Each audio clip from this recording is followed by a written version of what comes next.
அன்புமணி ராமதாஸ் அவர்கள் மட்டும் காவிரி இஷ்யூவை கையில் எடுக்கிறதுக்கு என்ன காரணம்? எல்லாருமே அரசியல் தான் செஞ்சுட்டு இருக்காங்க. இவர் பண்றது மக்களுக்கான போராட்டம், மக்களுக்கான பிரச்சனை, மக்களுக்கான வாழ்வாதார பிரச்சனை. மக்கள் புறக்கணிக்கப்படுறாங்களோ, அடிமைப்படுத்தப்படுறாங்களோ அங்கெல்லாம் போய் குரல் கொடுக்கணும்னு கியூபா, பொலிவியா, அர்ஜென்டினா வரைக்கும் போராடின சேக்குவேரா மாதிரி தான் அன்புமணி ராமதாஸ் வந்து போராட தேவையில்லை. ஆட்சி மாற்றத்தையே நீங்க ஒரு இணையதளம் மூலம் உருவாக்கிருக்கீங்க. அப்படி இருக்கும்போது மேகதாது பிரச்சனைக்கு உங்களால் ஒவ்வொருத்தருக்குமே கம்பல்சரி இந்த போராட்டத்தில் கலந்துக்கணும் அப்படின்ற எண்ணம் வரும். அது கட்சியை சார்ந்து இல்லை ஜாதியை தாண்டி எல்லாமே யோசிப்பாங்க. இது ஏதோ பச்சை துண்டு போட்டிருக்கக்கூடிய விவசாயிகள் தான் களத்தில் இறங்கி போகிறான், நான் தான் குரல் கொடுக்கணும்னு கட்டாயம் கிடையாது. எப்படி மெரினாவில் ஒட்டுமொத்தமாக மக்கள் கூடுனாங்களோ அந்த மாதிரி விவசாயம் பண்றதுக்கு தகுதி இல்லாத மாநிலமா சொல்ல போனால் காவிரி பயிர இடம்லாம் சுடுகாடாக மாறுவதற்கான வாய்ப்பு கூட அதிகம். அடிப்படையில் காற்றும் தண்ணியுமே கூட நம்மளால் கொடுக்க முடியல. ஒரு அரசாங்கம் இருந்து ஒரு பிரயோஜனம் இல்லை. தாய்ப்பாலில் கேன்சரை உருவாக்கக்கூடிய ரசாயன பொருட்கள் இருக்கு. பிறக்கிற பிள்ளைக்கு கூட சுத்தமான தாய்ப்பால் கிடைக்கல. அது எவ்வளோ பெரிய சமூக அநீதின்ற சமூக நீதியை அவர் அப்படி வரையறுக்கம். கடந்த சில நாட்களாகவே சமூக வலைதளங்களில் ஒரு வீடியோ வைரலாக போயிட்டு இருக்கு. எல்லாருக்கும் தெரியும். மருத்துவர் அன்புமணி ராமதாஸ் அவர்கள் மேகதாது அணை சம்பந்தமாக இளைஞர்கள் போராட முன்வர வேண்டும், இளைஞர்கள் பெருமளவில் விழிப்புணர்வை ஏற்படுத்தணும் அப்படின்னு சொல்லி கோரிக்கைகளை வச்சிருக்காரு. காவேரியை நம்பி விவசாயிகள் மட்டுமல்ல, குடிநீர் தேவைக்காக சென்னை மக்கள்லேருந்து மதுரை மக்கள்லேருந்து அத்தனை பேரும் இருக்கிறாங்கன்னு. அதனால தான் சின்ன அன்புமணி ராமதாஸ் அவர்கள் வலியுறுத்துறேன்னா, இது ஏதோ பச்சை துண்டு போட்டிருக்கக்கூடிய விவசாயிகள் தான் களத்தில் இறங்கி போகிறான், நான் தான் குரல் கொடுக்கணும்னு கட்டாயம் கிடையாது. எப்படி மெரினாவில் ஒட்டுமொத்தமாக மக்கள் கூடுனாங்களோ அந்த மாதிரியான புரட்சி இல்லைனாலும் ஒரு சமூக வலைத்தளத்தில் ஒரு ஆட்சி மாற்றத்தை ஏற்படுத்தக்கூடிய நீங்கள் காவேரி பிரச்சனைக்காக சமூக வலைத்தளத்திலையாவது ஒரு அழுத்தத்தை கொடுங்க. அவர் எவ்வளோ விரக்தியின் உச்சத்தில் இருப்பாங்க பாருங்க. எல்லாத்துக்குமாக போராடுறோம். இப்போ நீங்கள் பார்த்தீங்கன்னா தமிழ்நாட்டில் இருக்கக்கூடிய அரசியல் கட்சிகள் எனக்கு பெரிய வருத்தம் இருக்குது. வைகோ, திருமாவளவர்கள், கம்யூனிஸ்ட் இயக்கங்கள் எல்லாமே இந்த மண்ணுக்காக மக்களுக்காக குரல் கொடுக்க வேண்டியவர்கள் அரசியல் பண்ணிட்டு இருக்காங்க. அவங்க கட்சியை காப்பது பண்ணிக்கிறதாகவும் எம்எல்ஏ பேரவங்களும் இடைத்தேர்தலுக்கான அரசியலையும் தன்னை நியாயப்படுத்தக்கூடிய இடத்துலையும் அரசியல் பண்ணிட்டு இருக்காங்க. ஆனால் இன்றைக்கி நம்ம சுவாச பிரச்சனைகள் இருக்கோம். ஒரு கேன்சர் பேஷண்ட் மாதிரி வச்சுட்டு இருக்கோம். உடனடி தேவையாக நம்மளுக்கு இருக்கிறது மேகதாது அணையை தடுக்க வேண்டிய இடத்துல இருக்கிறோம். அப்போ அனைத்து கட்சிகளும் இதில் குரல் கொடுக்க வேண்டியது நோக்கமாக இருக்குது. ஆனால் அன்புமணி ராமதாஸ் அவர்களாவது நமக்காக குரல் கொடுக்குறாரு என்பது ஒரு குறைந்தபட்ச ஆறுதல். அன்புமணி ராமதாஸ் அவர்கள் மட்டும் காவிரி இஷ்யூவை கையில் எடுக்கிறதுக்கு என்ன காரணம்? காரணம் என்னென்னா, இங்கே ஸ்டார்டிங் பாயிண்ட்டில் இவ்வளோ பெரிய பிரச்சனை இருக்குது. குடிநீர் பிரச்சனைன்றதை தாண்டி இங்கேயே அந்த காவிரியோடைய ஸ்டார்டிங் பாயிண்ட்ல இவ்வளோ பிரச்சனை இருக்குது. தமிழ்நாட்டுக்குள்ளே பூம்புகார் வரைக்கும் இருக்கிற அந்த நிலப்பரப்புக்குள்ளே அந்த காவிரி ஓடுற இடத்துக்குள்ளே இவ்வளோ பிரச்சனைகள் இருக்கும்.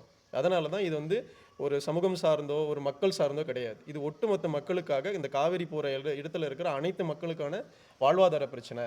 ஆனாலும் இன்னும் சொல்ல போனால் காவிரி பயிர இடம்லாம் சுடுகாடாக மாறுவதற்கான வாய்ப்பு கூட அதிகம். அதை தான் அவர் அட்ரஸ் பண்ணி சொல்கிறாரு. இந்த நேரத்தில் அவருடைய விஷயத்தாவது பார்த்தீங்கன்னா சொல்கிற விஷயங்களாவது தெரியாதவங்க தெரிஞ்சுக்கிட்டு அந்த விஷயங்களை இவ்வளோ தூரம் எல்லாருமே அரசியல் தான் செஞ்சுட்டு இருக்காங்க. இவர் பண்ணுறது மக்களுக்கான போராட்டம், மக்களுக்கான பிரச்சனை, மக்களுக்கான வாழ்வாதார பிரச்சனை. அதெல்லாம் தாண்டி மேகதாது அந்த சின்ன ரீல்ஸில் கூட ஒரு விஷயத்தை மென்ஷன் பண்ணி குளோபல் வார்மிங் அப்படின்னு சொல்லிட்டு எங்கெங்கே என்னென்ன மாற்றங்களும் பார்த்தீங்கன்னா இயற்கையாக நிகழ்ந்துட்டு இருக்கு. ஒருவேளை இந்த மேகதாது இஷ்யூ பார்த்தீங்கன்னா தமிழ்நாட்டையே பார்த்தீங்கன்னா சூறையாடுற ஒரு விஷயமா கூட மாறலாம். இந்த குளோபல் வார்மிங் இல்லை பார்த்தீங்கன்னா தண்ணீர் பற்றாக்குறை, மழை பார்த்தீங்கன்னா எப்போ வருது எப்போ போகுதுன்னு தெரியல. அவங்க பார்த்தீங்கன்னா அங்கே குறிப்பிட்ட அணை பார்த்தீங்கன்னா கட்டிட்டாங்கன்னா இவ்வளோ பெரிய பிரச்சனைகள் இருக்குது. அந்த பிரச்சனைகளுக்கான தீர்வாக இளைஞர்கள் பார்த்தீங்கன்னா மக்களும் ஒன்று சேரணும். அது பாட்டாளி மக்கள் கட்சி முன்னெடுக்குதுன்னா இதில் அரசியல் சார்ந்தோ ஜாதி சார்ந்தோ யோசிக்காமல் அனைத்து மக்களுமே காவிரிக்காக நிற்க. என்ன நடக்குது அப்படின்னா, அந்த அனைத்து தரப்பு மக்களும் பாட்டாளி மக்கள் கட்சியை ஏற்றுக்கிறாங்களா, அன்புமணி ராமதாஸ் அவர்களை ஏற்றுக்கிறாங்களான்ற ஒரு கேள்விக்குறி இருக்குல்ல.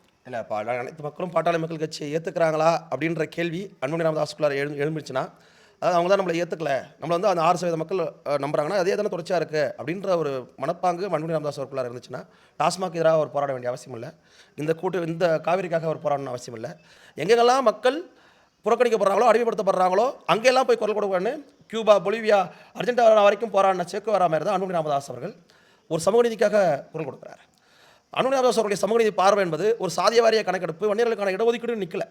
சிப்காட்டுக்காக அவர் குரல் கொடுக்குறார். அதாவது தருமபுரியில் சிப்காட் வேணும்னு கேட்குறாரு. ஏன்னா தருமபுரி மக்களுக்கு வாழ்வாதாரம் வேண்டும், அதனால் சிப்காட் வேணும், ஆனால் நச்ச பரப்பக்கூடிய தொழிற்சாலைகள் வேணான்றார். அதே அன்புமணி ராமதாஸ் அவர்கள் கடலூரில் சிப்காட் வேணான்னு கேட்குறாரு. ரெண்டுத்துக்கும் முரண் இருக்குது. ஏன்னா சிப்காட் கடலூரில் ஏன் வேணான்னார்னா அங்கே தாய்ப்பாலில் கேன்சரை உருவாக்கக்கூடிய ரசாயன பொருட்கள் இருக்குது. பிறக்கிற பிள்ளைக்கு கூட சுத்தமான தாய்ப்பால் கிடைக்கல. அது எவ்வளோ பெரிய சமூக அநீதின்ற சமூக நீதியை அவர் அப்படி வரையறுப்படுத்துறார். ஒரு கிராமத்தில் இருக்கிறவன் சுத்தமான காற்றை சுவாசிக்க முடியுதுன்னா சென்னையில் இருக்கணும் சுத்தமான காற்றை சுவாசிக்கணும். இப்போ ஒகேனக்கல்ல இருக்கிறவன் சுத்தமான குடிநீர் பருக முடியுதுன்னா ராமநாதபுரத்தில் இருக்கக்கூடிய ஏதோ ஒரு குக்கிராமத்தில் தண்ணி கிணறு தூக்கிக்கிட்டு 3 கிலோமீட்டர் 4 கிலோமீட்டர் போகிறாள், அவனுக்கும் தண்ணி கிடைக்கணும். எல்லாருக்கும் சமமாக எல்லாம் கிடைக்கணுன்றது அவருடைய சமூக நீதி. ஏதோ சாதிய சமூக நீதியை ஒரு புரிதல் இல்லாமல் ஒரு சாதிய பார்வையில் பார்க்கறது இருக்குல்ல, அதை உடைத்தெறிந்து அதை மாற்றிட்டு அன்புமணி ராமதாஸ் அவர்களை புரிஞ்சுக்கிட்டாங்கன்னா பாமக மேலே சாதிய முத்திரை அப்போ அன்புமணி ராமதாஸ் அவர்கள் என்ன சொல்றாருன்னா இளைஞர்கள் கைகோர்க்க வேண்டும் அப்படின்றார். அப்போ இது வந்து ஒரு கர்நாடகத்தை எதிர்க்கும் நம்ம வந்து இளைஞர்கள் அந்த வீரியத்தோட இப்போ இந்த நடைபயணம் நடக்குது. நடைபயணத்திலையும் சரி, இதுக்கப்புறம் வேற ஏதோ போராட்டம் முன்னெடுத்தாலும் பாட்டாளி மக்கள் கட்சியில இதுக்கு முன்னாடி இளைஞர்கள் வீரியமா இருந்திருக்கும். இப்போ இவர் சொன்ன NLC போராட்டத்தெல்லாம் நம்ம பார்த்துருக்கோம். அதுக்கு முன்னாடி பல போராட்டங்களை பார்த்துருக்கோம். அதே போராட்டம் இப்போ இளைஞர்களுக்கு அழைப்பு கொடுத்துருக்காரு. இளைஞர்கள் எந்த அளவுக்கு இதுல ஈடுபாடோட பங்கேற்பாங்க? நம்மளுடைய பிரச்சனை ஆஸ் யூஷுவலாக வந்து பார்த்தீங்கன்னா வந்து பாட்டாளி மக்கள் கட்சி தலைவர் சொல்கிறது வந்து இது நம்முடைய பிரச்சனை, இது நமக்கான பிரச்சனை, நம்ம குடும்பத்துக்கான பிரச்சனை, நம்மளுடைய நீர் ஆதாரத்துக்கான பிரச்சனை, இந்த தமிழ்நாட்டுக்கான பிரச்சனை அப்படின்னு யோசிச்சாங்க அப்படின்னா யோசிக்கிற ஒவ்வொருத்தருக்குமே கம்பல்சரி வந்து பார்த்தீங்கன்னா இந்த போராட்டத்தில் கலந்துக்கணும் அப்படின்ற எண்ணம் வரும். அது கட்சியை சார்ந்து இல்லை ஜாதியை தாண்டி எல்லாமே யோசிப்பாங்க. இல்லை போடா ஏன்னா வந்து பார்த்தீங்கன்னா அவர் ஒரு பக்கம் வந்து பார்த்தீங்கன்னா நல்ல விஷயங்கள் தானே சொல்லிட்டு இருக்காரு, நாம் அதில் போய் கலந்துக்கணுமா அப்படின்ற ஒரு எண்ணம் வந்துச்சு அப்படின்னா கம்பல்சரி வந்து பார்த்தீங்கன்னா இதோடைய மாற்றம் எங்கே போய் முடியும் அப்படின்னா என்ன வந்து பார்த்தீங்கன்னா பாட்டாளி மக்கள் கட்சி தலைவர் சொல்கிறாரோ இந்த வந்து தமிழ்நாடு என்ன வந்து பார்த்தீங்கன்னா கதியை வந்து பார்த்தீங்கன்னா போய் நிற்குமோ அந்த விஷயத்தை நோக்கி தான் போகும். இவர் சொன்ன மாதிரி இந்த விவசாயம் பண்ணுறதுக்கு தகுதி இல்லாத மாநிலமா விவசாயம் மட்டுமே இல்லை, நீர் சார்ந்து தான் வந்து பார்த்தீங்கன்னா தமிழ்நாட்டுடைய வரலாறே அமைஞ்சிருக்கு. ஆற்றங்கரை ஓரம் தான் வந்து பார்த்தீங்கன்னா எல்லா நாகரிகமும் வளர்ந்துருக்கு. காவிரி அப்படின்றது மிகப்பெரிய வந்து பார்த்தீங்கன்னா ஒரு ஆறு. அந்த ஆற்றங்கரை ஓரத்தில் வந்து பார்த்தீங்கன்னா கர்நாடகத்தில் கொடுகல ஆரம்பித்தாலுமே அது முடிகிற இடம் பூம்புகார். ஸோ இந்த ஆற்றங்கரை ஓரம் வந்து பார்த்தீங்கன்னா ரொம்ப காலமாகவே வந்து பார்த்தீங்கன்னா மக்கள் வாழ்ந்துட்டு இருக்கிறாங்க. ஸோ அதில் வந்து ஒரு பெரும் பிரச்சனையை உருவாக்கும் போது இதோடைய தாக்கம் வந்து பார்த்தீங்கன்னா இங்கே வாழ்ந்துட்டு இருக்கிற அனைத்து மக்களுக்கான வந்து பார்த்தீங்கன்னா பிரச்சனையாக மாறிடும். ஸோ இந்த பிரச்சனை வந்து பார்த்தீங்கன்னா இது ஆரம்ப புள்ளியாக இருக்குது, இதை தடுக்கணும் அப்படின்னு வந்து பார்த்தீங்கன்னா பாட்டாளி மக்கள் கட்சி தலைவர் சொல்கிறாரு. அதை தடுக்கணுன்ற எண்ணம் எல்லாருக்குமே இருக்கணும். இல்லை போடா அவன் கட்டினா என்ன, நீ வந்து பார்த்தீங்கன்னா காவிரியில் வந்து பார்த்தா நீ ஒரு அணை கட்ட வேண்டியது தானே, அவன் வந்து ஒரு அணை கட்டினா நீ 2 அணை கட்டு, நீ வந்து பார்த்தீங்கன்னா ஒரு 3 அணை கட்டு, அவன் தண்ணி என்னைக்கா இருந்தாலும் வந்து பார்த்தீங்கன்னா மழை வரும்போது பேஞ்சா வந்து பார்த்தீங்கன்னா இங்கே விட்டு தானே ஆகணும், அன்னைக்கு நீ ஸ்டோர் பண்ணி வச்சுக்கன்னு வந்து பார்த்தீங்கன்னா புத்திசாலித்தனமாக வந்து பார்த்தீங்கன்னா சோஷியல் மீடியாவில் இருக்கிற யங்ஸ்டர்ஸோ 2K கிட்ஸோ யோசிக்கலாம். ஆனால் இங்கே பிரச்சனை என்னென்னா மழை காலம் அப்படின்றது வந்து பார்த்தீங்கன்னா இன்றைக்கி வந்து கரெக்டாக அன்னைக்கு வந்து சொன்ன அந்த மழை காலத்தில் மழை வர்றது கிடையாது. குளோபல் வார்மிங் கிளைமேட் சேஞ்சஸ் இருக்குது, பெரும் பிரச்சனை. என்னைக்கு மழை வரும்னே தெரியாது, அவன் என்னைக்கு தண்ணி திறந்து விடுவானும் தெரியாது. ஸோ மழை என்றைக்கு வருதுன்னு தெரியாது, தண்ணி அதுக்கு எதுவுமே தெரியாமல் நீ அணை மட்டுமே வந்து இப்போ கட்டிவை அப்படின்னா அவனுக்கு ஸ்டார்டிங் பாயிண்டில் இருக்குது. அவனுக்கு வர வந்து குறிப்பிட்ட மழை பெய்யுது அப்படின்னா அதை அவன் ஸ்டோர் பண்ணி வச்சிருவான்.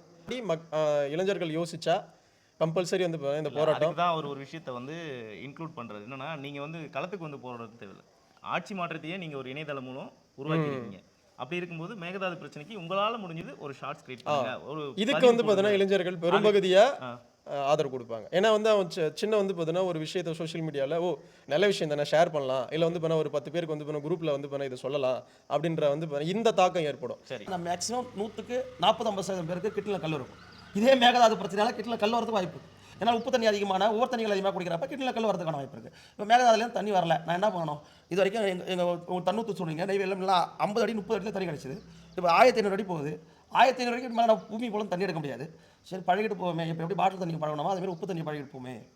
இன்னொன்று பெரிய கொடுமை நான் சொல்கிறேன், இது வரைக்கும் தமிழ் சமுதாயம் பார்க்காத ஒரு கொடுமையை கூட சந்திக்க நேரிடும். அதாவது அடுத்த தலைமுறையோட சாவை முந்தின தலைமுறை பார்க்கக்கூடிய கொடிய நிலை கூட அதனால் ஏற்படலாம். நம்ம ஏதோ மேகதாதுல ஆனதான்னு இல்லை, நான் சொல்கிற புரிய நினைக்கிறேன். ஒரு அப்பா பிள்ளையோட சாவை பார்க்கக்கூடிய நிலைமை வந்துடும்.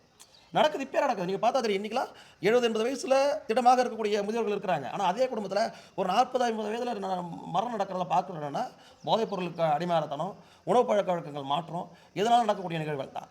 இப்படியான போதைப் பொருளுக்கு அடிமையாக இருக்கிறான், உணவு பழக்க வழக்கத்தில் மாறி இருக்குது, ஃபிசிக்கலாக எந்த மூமெண்ட்டும் அவனுக்குள்ளார இல்லை, பழைய உடல்வாக்கில் இல்லை. அப்படி இருக்கிறப்ப அவனுக்கு சுத்தமான நீரும் கிடைக்கலாம், அவனுக்கு வாழ்க்கை எப்படி இருக்கும், எப்படி வாழ முடியும்? அந்த கேள்வி இருக்குல்ல. அவனுக்கு அடிப்படையில் காற்றும் தண்ணியுமே கூட நம்மளால் கொடுக்க முடியல. ஒரு அரசாங்கம் வந்து ஒரு பிரயோஜனம் இல்லையே. இப்போ மேகதாதுல அணை கட்டுறதா இந்த காவேரி வந்து நேராக போய் மேகதாது தாண்டுது, ஒகேனக்கல் தாண்டுது, நேராக மேட்டூர் அணையை தாண்டு நேராக கடலில் கலக்கலை. அது போனால் கிட்டத்தட்ட லட்சக்கணக்கான காணி நிலத்தில் அந்த நீர் பாயுது, லட்சக்கணக்கான ஏரி குளங்களை நிரப்புது. அந்த ஏரி குளங்கள் மூலயமா மாடு குளிக்கிறதுலேருந்து துணி துவைக்கிறது குடி தண்ணி வரைக்கும் பயன்படுது. அந்த குளங்களுக்கு அருகாமையில் இருக்கக்கூடிய தண்ணி பம்பில் தண்ணி தேவைப்படனா கூட அந்த குளத்துடைய நீரை ஆதாரமாக கொண்டு தான் இருக்குது. இவ்வளோ பிரச்சனை இருக்குது. நம்ம ஏதோ ஒரு காவேரி பிரச்சனை இதை தாண்டி போகுதுன்றதெல்லாம் இல்லை.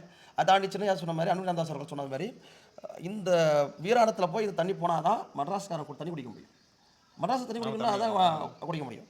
மதுரையில் இந்த கூட்டு குடிநீர் வச்சு தான் தண்ணி குடிக்க முடியும். மேலூரில் இந்த கூட்டு குடிநீர் வச்சு தான் தண்ணி குடிக்க முடியும். இது வந்து ஏதோ ஒரு ஜாகிரபிக்கல் ஏரியாவில் ஏதோ விவசாயம் பண்ணக்கூடிய தஞ்சாவூர், கடலூர் மாவட்டத்தையோ தருமபுரி மாவட்டம், சேலம் மாவட்டத்தில் பிரச்சனை இல்லை. இது ஒட்டுமொத்த தமிழ்நாட்டினுடைய பிரச்சனை. அன்புமணி ராமதாஸ் அவர்கள் காவிரிக்காக குரல் கொடுக்குறாரு, இது நடுநாட்டு மக்களுடைய பிரச்சனை அப்படின்னு இல்லை. இதே அன்புமணி ராமதாஸ் அவர்கள் தான் நொய்தல் நதிக்காக போராடினாரு, ராமநாதபுரத்துக்காக போராடினாரு, ஸ்டெர்லைட்டுக்காக போராடினாரு. அது நடுநாட்டு பிரச்சனை கிடையாது. எனக்கு நீங்கள் வந்து எனக்கு ஆதரவு தரீங்க தரலன்றதை தாண்டி நான் மக்களுக்காக களத்தில் இறங்குறேன். மக்கள் பிரச்சனை ஒரு இயக்கவாதியாக ஒரு போராளியாக மக்களுக்காக நிற்கணும். நான் ஆதாயம் தெரிவிக்கிட்டு இதில் என்ன லாபம் கிடைக்கணும்னு நினச்சிக்கிட்டு போராளி கிடையாது. என்னுடைய கடமை மக்களுக்காக குரல் கொடுக்குறது, அதை செய்வோன்றது.